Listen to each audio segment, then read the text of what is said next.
번째 헤드라인 바로 한번 열어주시죠. 자, 오늘의 첫 번째 헤드라인입니다. 이 헤드라인 같이 한번 살펴보면요. 길 잃은 K배터리 이야기를 좀 해봐야 될 것 같습니다. 사실 이제 배터리 업종들도 실적 발표 앞두고 있는데요. 2차 전지주들 그리고 이제 배터리 업계들 본부장님 어떻게 보고 계신지 좀 이야기를 들어볼게요. 일단 길을 잃은 지 한참 됐죠. 네. 최근에 잃은 게 아니라 벌써 길 잃은 지가 한 1년 반, 2년 정도 된 것 같은데 여전히 지금 해답을 제대로 찾고 있지 못하는 가운데 또다시 이제 실적 시즌이 도래했습니다. 작년 이맘때쯤이었을 것 같습니다. 그때만 하더라도 작년 기준으로 연말 되면 그래도 2차 전지주들에 대한 실적이 조금은 더 회복되지 않겠는가? 또 광물 가격이 하향 안정화, 하향 평준화 되면서 어느 정도 이제 실적 개선은 나올 수 있지 않겠는가라는 이야기들을 많이 했었던 작년이었던 것 같아요. 하지만 녹록치 않았죠. 결국 실적은 개선의 기미가 보이지 않았고 광물 같은 경우에는 하향 안정화되는 것이 아니라 지속적으로 하락이 계속 진행이 되는 상황. 그러다 보니까 2차 전지주들보다는 결국 가는 기업에 좀 힘을 보태져 버리는 뭐 대표적으로 화장품, 조선, 방산 그런 섹터들이 2차 전지에 들어가야 할 수급을 모두 지금 뺏어가는 모습을 좀 보이면서 여전히 좋지 못한 모습을 좀 보이고 있습니다. 일단 올해 들어오면서부터 2차 전지 관련해서 그래도 이제 일정 부분 희망을 또 갖고 가시는 분들이 있을 것 같긴 해요. 하지만 이젠 불확실성이 완전하게 해소가 된 상황이 아니라서 제가 이제 장점과 단점을 이제 한번 구별을 해왔는데 결국에 이제 가장 중요한 것은 장점이 너무 없다는 것입니다. 지금 2차 전지주들의 장점은 낮아진 가격, 이거 하나 빼고는 장점을 찾아보기에는 굉장히 어렵거든요. 그러면 반대로 단점은 뭐가 있느냐? 결국 시장 점유율이 계속 떨어지고 있다는 겁니다. 국내가 문제가 아니라 유럽, 미국, 혹은 남미 시장을 통해서 우리나라 K배터리에 대한 시장 점유율이 계속 이제 커져 나가는 상황 속에서 이제 주가가 회복을 할 때 그때가 정말 추세의 전환을 좀 노려볼 수는 있겠지만 지금은 전체적으로 시장 점유율 어디에 뺏겼느냐? 중국 시장에 많이 뺏긴 상황이다라고 좀 보시면 됩니다. 특히나 미국과 중국의 사이에서 우리나라 기업들이 어느 정도 또 틈새 시장에서 얻을 수 있는 것이 있지 않을까 생각했었던 미국도 그렇게 녹록지 못합니다. 왜냐하면 최근에 LG 에너솔루션에 대한 잠정 실적을 우리가 확인을 했었을 때 IRA를 통해서 우리가 받게 되는 금액을 제외하면 여전히 마이너스다라는 거죠. 적자이죠. 그렇죠. 네. 그렇기 때문에 이 부분이 또 불확실성이 대두가 될 가능성이 굉장히 높다는 생각이 들고 있고요.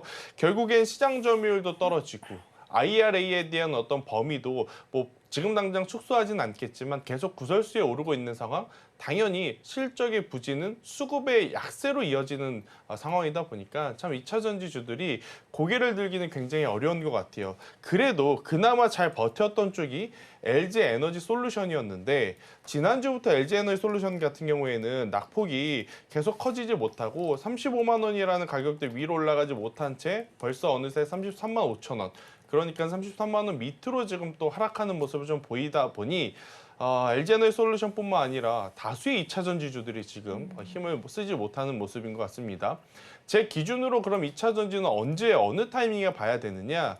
결국 LG에너지 솔루션이 35만 원이라고 하는 이 가격대를 언제 돌파할지 모르겠지만 이 35만 원이라는 가격대 위로 올라왔을 때 2차 전지 주들에 대한 전체적인 수급의 개선 혹은 투심의 회복 이런 것들이 좀 모아지지 않겠는가라는 생각이 들어요.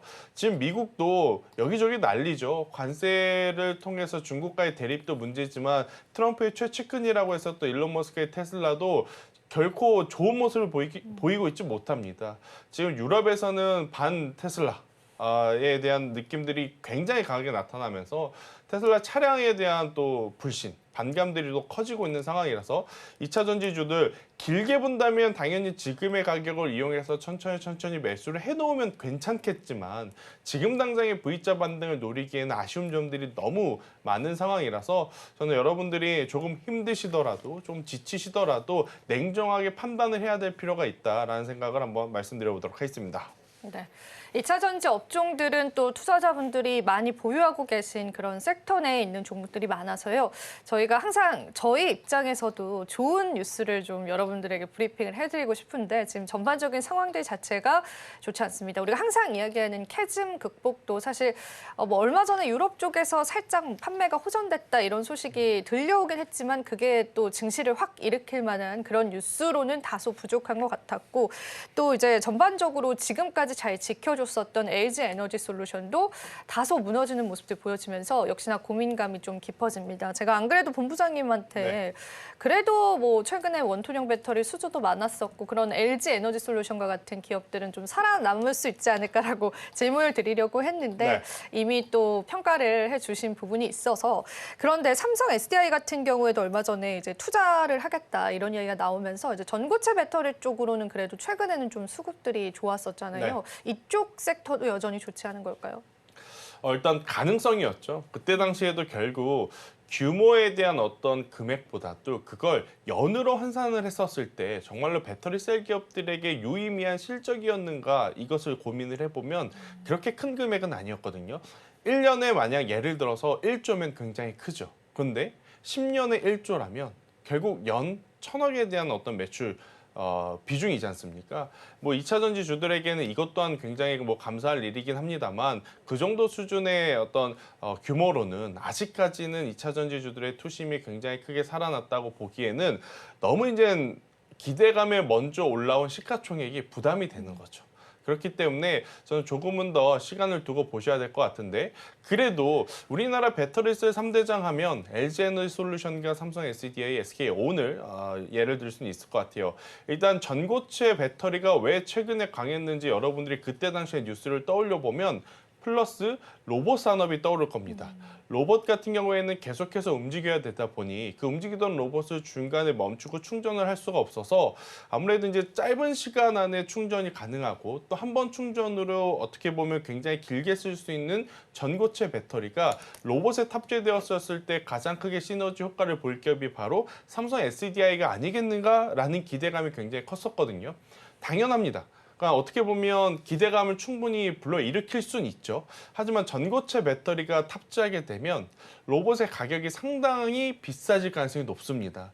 왜냐 우리가 과거에 이제 이렇게 좋은 성능의 배터리라면 이미 진작에 전기차에 탑재를 했겠죠.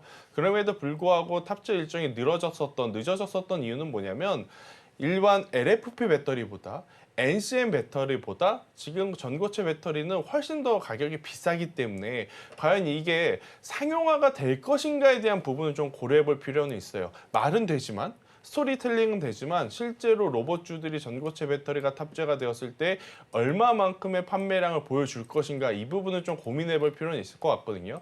왜냐하면 저사양이라고 하기엔 이젠 또 그렇습니다. 왜냐 LFP 배터리가 불과 한 4, 5년 전만 하더라도 중국의 기술이고 우리는 LFP 배터리가 너무 낮은 어떻게 보면 품질이어서 안 한다. NCM을 하겠다 했었던 게 이제 우리나라였거든요.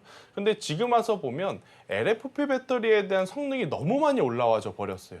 그래서 이제 우리나라 MCM만 하던 기업들도 지금 LFP 배터리 시장에 지금 부랴부랴 들어가서 성과를 내고 있는 상황이니만큼 전고체는 아직까지는 희망 상황. 그러니까 행복 회로가 조금 많이 들어간 그러한 부분이 아닐까라는 생각이 들어서 이쪽 부분은 추후에 변동성이 나오면 그때 투자를 하는 게 맞고 이것을 바라보면서 낮은 위치에서 계속 모아가기에는 다소 부담이 된다. 하지만 이제 반대로 LG 에너지 솔루션은 저는 충분히 모아가도 괜찮다라는 생각이 들어요. 두 기업 혹은 다른 기업들과 LG 에너지 솔루션의 차이점은 딱 하나입니다. 바로 에너지 저장 장치에 대한 매출이 점점 커져 나가고 있다는 거죠. 에너지 저장 장치는 이걸 정부 차원에서 정책 차원에서 글로벌 어떤 방향 차원에서 멈출 수는 없습니다. 신재생 에너지가 점점 커져 나가고 있고 전력이 필요한 산업들이 계속 커져 나가고 있는 상황 속에 에너지 저장 장치 산업은 추가적으로 어떻게 보면 추세가 여전히 이어지고 있는 상황이라 저는 다른 기업들, 배터리 셀 기업들 안에서도 LG에너지 솔루션이고 2차 전지 안에서 부품주를 찾으신다 하더라도 에너지 저장 장치에 대한 매출 비중 포션을 가지고 있는 기업들이 더 유리하지 않겠는가라는 설명을 한번 드려보도록 하겠습니다. 예, 사실 전고체 관련주들을 이끌어줬었던 건 로봇 테마의 어떤 힘이었다라는 그런 분석들 다시금 이야기해 주셨죠. 일단은 이제 전반적으로는 우리가 보수적으로 볼 수밖에 없고요. 제가 마지막으로 한 가지만 여쭤보자면 K배터리 실적 시즌 이제 오고 있는데 네.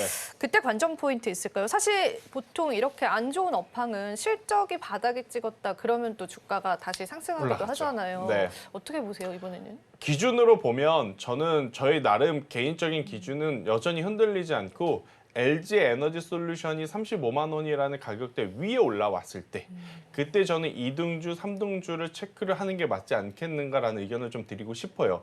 결국 개별적으로 실적이 잘 나올 수 있는 기업들이 있거든요. 작년 4분기에 여러분들 2차 전지주 중에 실적 잘 나온 기업 어디죠? 아마 제가 말하면 다들 알 겁니다. 바로 PNT.